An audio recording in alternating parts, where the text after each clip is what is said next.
Hello, everyone. Welcome to episode 124 of Cameron Sports Podcast. It's your host here, Cameron Lindsay. I'm back with a brand new episode. Today's episode, I'm going to be talking about my Los Angeles Chargers defeating the Denver Broncos last Sunday, 23-20, to improve to 3-0 this season. Like I said, again, for those of you who don't know, I did say during training camp that I would be covering my Chargers all season long. This is something that I want to add to my channel. Of course, I'm talking different sports, talking about different teams, but I thought it would be real dope, real cool to talk about my team, the positives, the pros each week, and break down what I see, what I like, what I don't like about my favorite professional football team. But let's get right into it.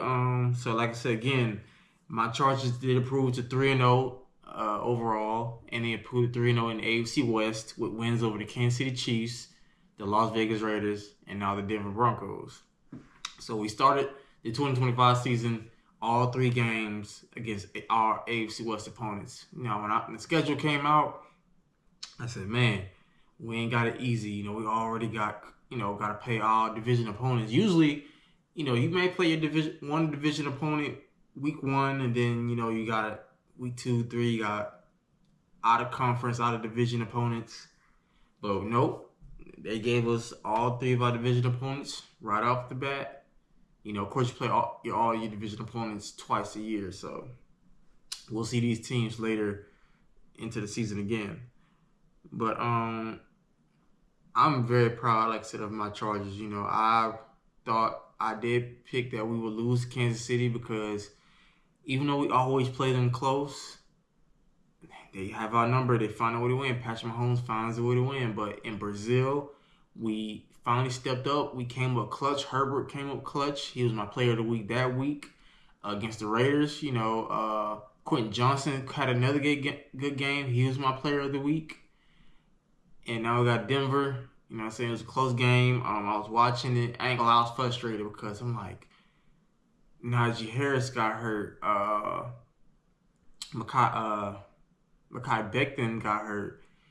And, we were struggling to protect Herbert. We can't get anything offensive going because the first half, we was dominating. We was up 10-0. Looked like we was about to go up 10-0 into the halftime. But Denver scored with maybe 50 seconds to a minute left before halftime, something like that. And Bo Nix threw a 52-yard touchdown to Cortland Sutton. I'm like, dang. It was 4th and 2. I'm thinking they're going to punt. They went for it. I'm like, how do you let somebody get wide open on 4th and 2? Like, you got to be more disciplined than that. And we went into halftime up 10-7. Denver got the ball back. Their first possession, they went and scored 14-10. I'm like, dang, now they got the momentum. They kicked the ball at us. I checked my phone again. They're in our territory. I'm like, how they already again in our territory? Turns out we fumbled on the kickoff. Darius Davis. I'm like, there goes the game. I'm thinking we gonna win. Now Denver got the momentum, but my Chargers kept fighting. Justin Herbert put the team on his back, and we came up with the victory. Speaking of my quarterback, Justin Herbert, he went 28 of 47 with 300 yards, touchdown, and interception. Now, like I said, Herbert had another good game. He now leads the NFL in passing yards, even though it's only 3 games with over 800 yards. He has 6 touchdown passes and only 1 interception. I think so far, even though it's early, but I got him an MVP consideration. I'm not going to say he's MVP favorite because, again, it's a long season. Players can get hurt. Things can change. And your season can go up in smoke like that.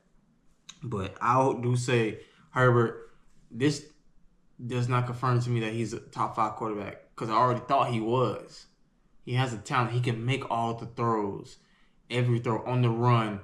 Matter of fact, when it was 2nd and 6, we're in Denver territory. I think around the 15, 20-something yard line. It's 2nd and 6. Herbert's under pressure. He avoids the pass rush. He's moving towards his left. As a defender, has a hand in his face. This is the football right here. Herbert gets the ball past the defender's hand into Keenan Allen for the touchdown to tie it up. An amazing throw. I was hyped. I was like, that's what I'm talking about. Herbert coming up clutch. Keenan Allen coming up clutch. like I said before, Keenan, when we signed Keenan Allen back, he don't need to be the old Keenan. He just needed to come up for us in third downs or in the red zone. He does. Each game we played so far, all 3 games, Keenan has had like 5-7 catches for 60+ yards at least and a touchdown. He has had a touchdown catch in every game so far. Now, do I expect that every game going forward? No, but as long as he can gives us like, about 60 yards, which I think he can do, or at least clutch catches on third down or in the red zone, I think Keenan can do that. He had a bad year in Chicago, but him and Caleb Williams just never had that connection like Herbert and Keenan had. But Herbert played amazing in a touchdown pass. Now the one interception he threw, I wouldn't say that's really completely his fault. Going back and watching the highlights of this game, that interception, he was under pressure. Really, he was under pressure the whole game. Denver has an amazing defense led by the defensive player of the year, Patrick Surtain, but they have a really good pass rush. And so watching it, like I said, it was under pressure as he was throwing the ball. Like I said, we was in the red zone in Denver's territory. So at this point, I'm thinking like, okay, we can get a touchdown or at least a field goal, of course, but really a touchdown. He was under pressure as he was throwing it. He was hit. As he was trying to throw the ball, he was hit. The ball got tipped by one defender and ended up getting caught by another defender on Denver's team. So I wouldn't completely put that I put that interception more on our offensive line. Got to do better. I know we're banged up with Mekhi Becton in concussion protocol. Rashawn Slater lost for the season before the season began during training camp.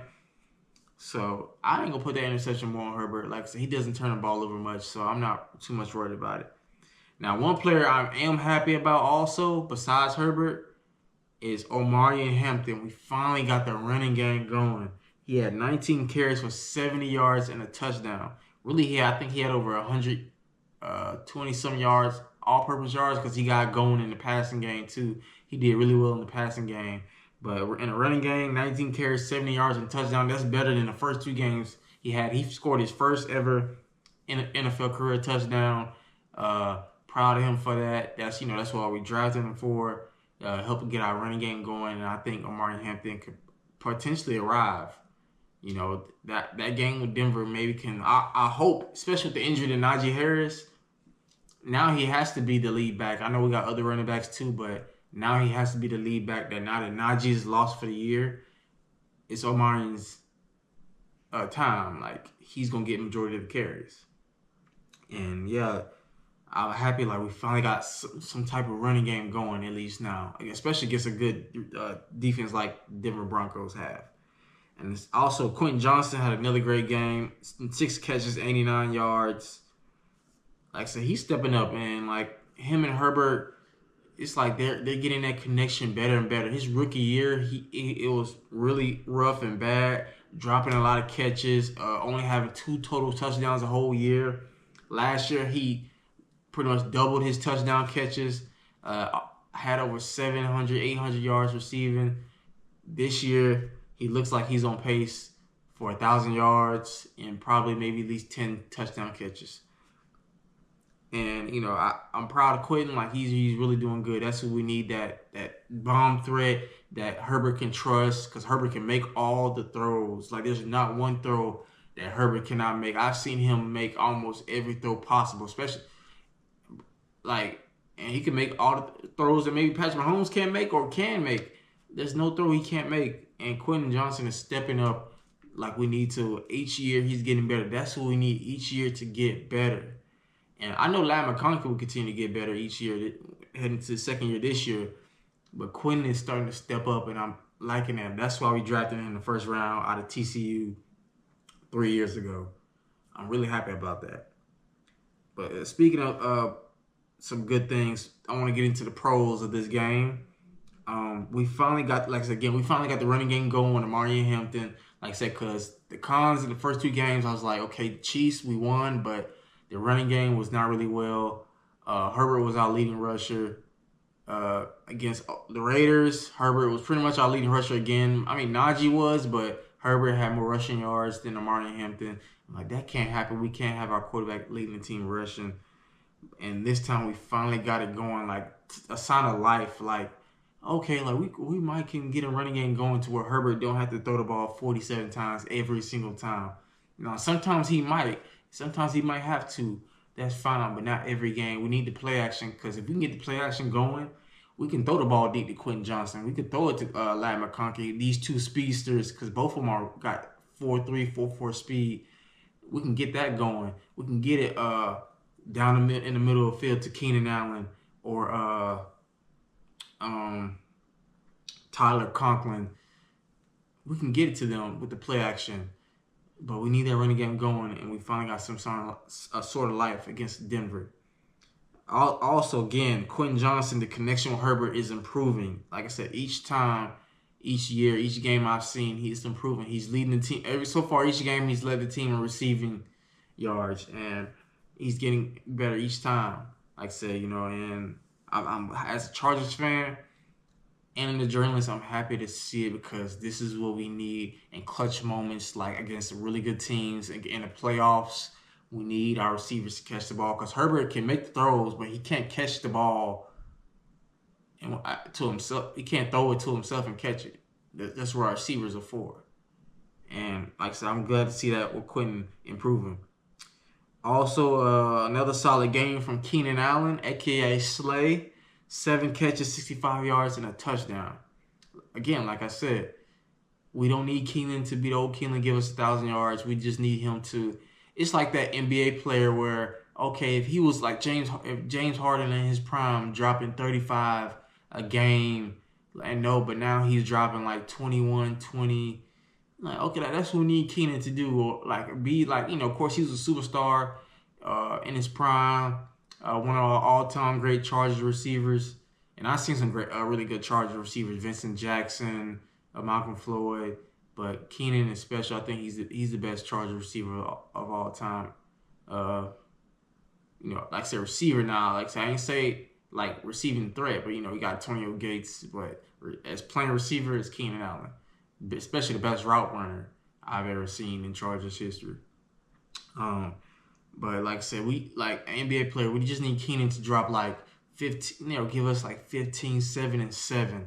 Like give us something like that. Like if a player who used to be in their prime, if he can give you, as he gets older, give you 15, 7, and 7, or 12, 7, and 7, something like that. 10 to 15 points on average, and 7 rebounds or 5 assists, something like that. He'll take it. And with Keenan Allen giving me 7 catches, 60+ yards, and a touchdown almost every other game, I'll take that because that's gonna help a lot in helping our team win. And like I said, Keenan, he said he's gonna play till the wheels fall off, and I believe him. And he's one of my favorite players. I was sad to see him go because we really struggled. Even though we really struggled in the wide receiver position last year without Keenan Allen, and it's good to see him back with the Chargers. Now, cons, again, we got the running game going, so I can't say that. Herbert had another great game, but the one thing from watching the highlights and what I've seen, again, like I said, Herbert was under a lot of pressure in that game. The interception he threw, he got hit as he was throwing the ball. We can't have that happen. The O-line has to make sure Herbert doesn't take too many hits because almost every year he gets a little bit banged up. But one thing I told one of my coworkers this, he's a Chiefs fan. Shout out to Drip. Like I told him, Herbert plays through the injuries. He gets hurt. There's been times where he'll miss a game or two, but I've seen him with a not 100% ankle or finger go out there and still play. So it's not like he misses a lot of games. He doesn't. He gets banged up, but he still plays. But we can't have him banged up if we want to have a great season, win the AFC West. Because that's my focus, winning the AFC West. I'm not thinking Super Bowl as a chart. Win the AFC West, win a playoff game. Because I'm tired of disrespect towards Herbert. MVP, I'm not going to think about that. Not until once I get the middle of the season, I'm going to reveal my MVP candidates. And if Herbert, I believe, because my quarterback ain't never let me down. I say that all the time. I say it off camera to my coworkers. He ain't never let me down. If he continues to play like this, there's no doubt in mind he's an MVP candidate. At all, there's no doubt. But winning the AFC West and winning the playoff game, because like I said, even though we're 3-0 in the AFC West right now, anything can happen.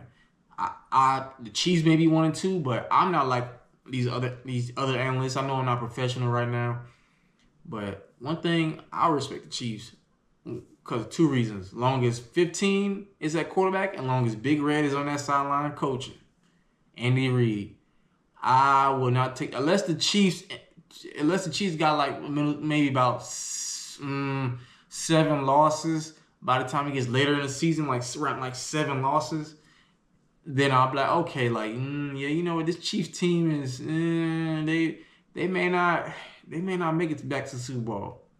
They may not. But we gotta remember, Xavier Worthy is not 100% yet. He's not back yet. They got Hollywood Brown, but they're still waiting on the number one receiver, Rashid Rice. So this team is not completely healthy. So I will not take the Chiefs lightly because even though Rashid Rice is still serving, I think about 4 more games until his suspension is over, and then we can see the Chiefs offense at full healthy and see how it looks with Rashid, Hollywood, and Xavier Worthy. Now, if they still struggling, then we can be like, But even then, the Chiefs are more of a playoff team. I don't even really think they care if they get the number 1 seed because I seen them go to Baltimore in the AFC Championship game a couple years ago and beat the Ravens in their house.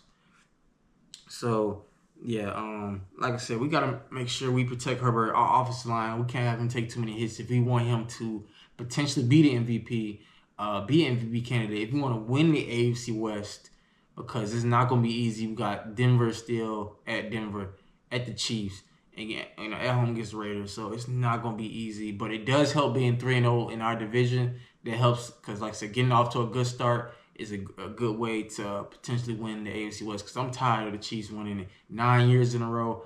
I'm tired of it. I really don't want it to be 10 years in a row. Please don't let that happen. But that's the only con I could think of is our offensive line. Letting Herbert take too many hits, but we got to keep him upright. But now for my player of the week, I thought about this. I came down to 2 names.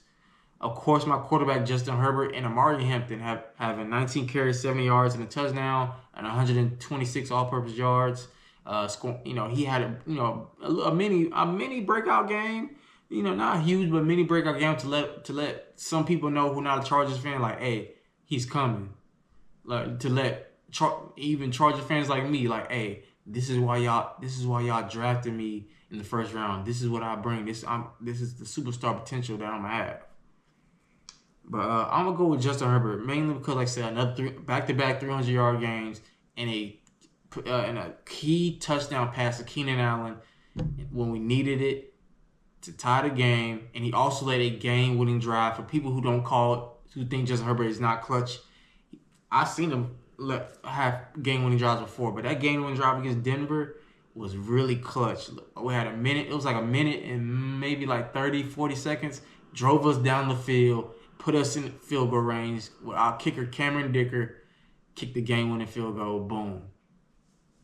And hey, that's why I'm going player of the game. My quarterback, this is the second time he's been named my player of the game. So far, I expect him to win player of the game more often because that's my quarterback. Really our best player, our leader. Even Keenan Allen said it in an interview on Pat McAfee's show. When Justin Herbert has that aura that when he walks in, you listen and you pretty much shut up and listen. And I believe it. Like I said, he's a really good guy, handsome 6'6", big arm, really good guy, cares about the game of football, wants to be great, and loves his team. And I know he loves the fans. So I even though I don't know him, but I just feel like he got that aura, like you respect him and you want to follow him. You want to run through a brick wall. And I'm a fan. I want to run through a brick wall, and I want to see him get that Super Bowl. I want to see him get that MVP because he is a top 10 quarterback. Yes, Lamar or Joe Burrow is better than him, but I think he's up there with those quarterbacks, talent-wise. Pound for pound, quarterback throw, can make every throw. To be honest, I think he's a better thrower than Lamar. Lamar has gotten better at throwing the football, but he's a better thrower in the football than Lamar. But he's up there with them. Like, I don't respect no top 10 list if you don't have Herbert's name up there. Like, no, I'm sorry, none. If you don't have Herbert's name in there, I'm not respecting that list at all. I don't care what you say. I can debate it with stats, with facts. I will not respect that list. But yeah, he's my player of the game. Like I said, 28 or 47, 300 yards, a touchdown pass, one pick. Like I said, I wasn't necessarily not his fault. The offensive line let him get hit, ball got tipped and picked. But that's okay. He had a really good game. Got a game time touchdown and a game winning drive. So that's why he's my player of the game, player of the week for week 3. Now, our next game is this week, this Sunday, and against the New York Giants at 1 o'clock. We will be going against the Giants, and they will have a new starting quarterback. It was announced yesterday. Jackson Dart, the rookie out of Ole Miss, who the Giants drafted in the first round, will be making his first NFL career start. The Giants decided to bench Russell Wilson after the game against the Chiefs on Sunday night. I like my Chargers' chances, really good. Harbaugh is really good against rookie quarterbacks, and I do respect that Giants pass rush with Abdul Carter, Dexter Lawrence, who's arguably the best defensive tackle in football, Kayvon Thibodeau, Brian Burns. So I think that defensive line will have me a little worried a bit because they're athletic and really good. But if we can get a good pass protection, because like I said, I'm worried because most likely we won't have Mekhi Becton because he's going to be in concussion protocol. But other than that, I believe in our defense. We have been amazing at stopping. I just don't. Now Malik Neighbors might have a decent game. He can have 100 yards, but as long as we win the game. But all I know is right now I don't fear Jackson Dart. He's going to prove to me that he could throw for 200, 300 plus yards on my defense with Derwin James, Devon Henley. I don't think he can. So I feel bad for Jackson Dart because he's got to go against my Chargers, but it ain't nothing personal. We got to get this dub to go 4-0. But I definitely appreciate all y'all tuning in. Like I said, but this episode, like I said, me covering my favorite football team. We're 3-0.